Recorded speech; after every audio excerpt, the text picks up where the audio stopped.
Right, a full moon video, take 3. This is my third attempt at trying to string a sentence together. I've been away for a couple of weeks and didn't use my brain.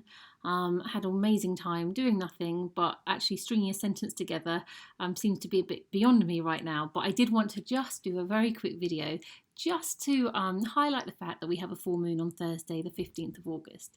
And as always, a full moon is a really powerful time in our month. It's basically the peak of the lunar cycle. We've been building up to this moment for 2 weeks.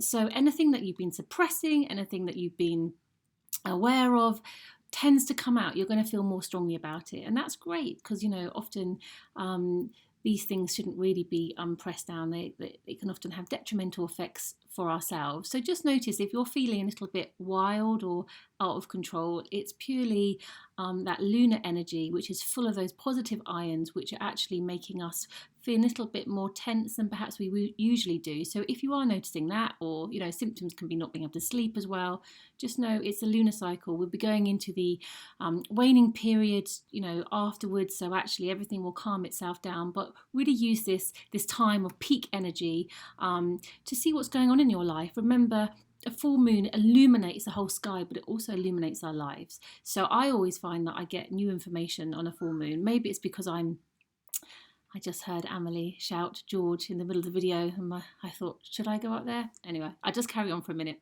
I always find that during a full moon, new information is revealed to me. I don't know whether it's because I'm always looking for it or aware that it's happening, that perhaps I'm just creating this.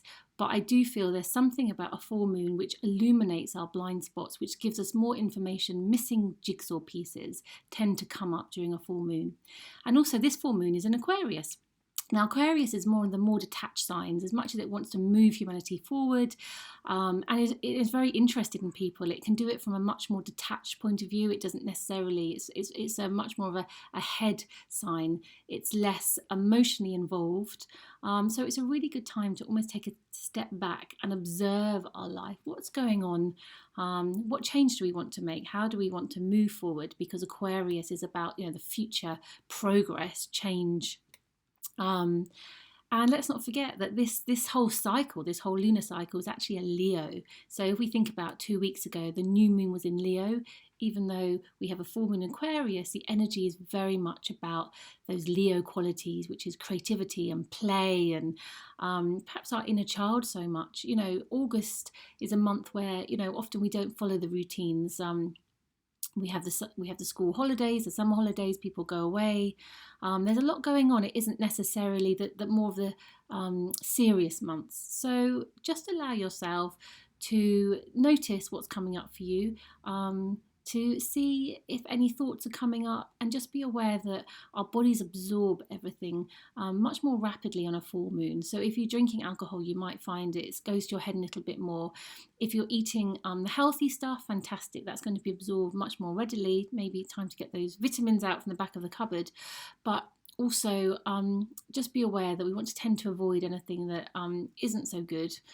We know what all those suspects are, the artificial sugars, sweeteners, all those things that we know don't do us any good. This is particularly the time to avoid those and let your body have a break and see what it wants to reveal to you.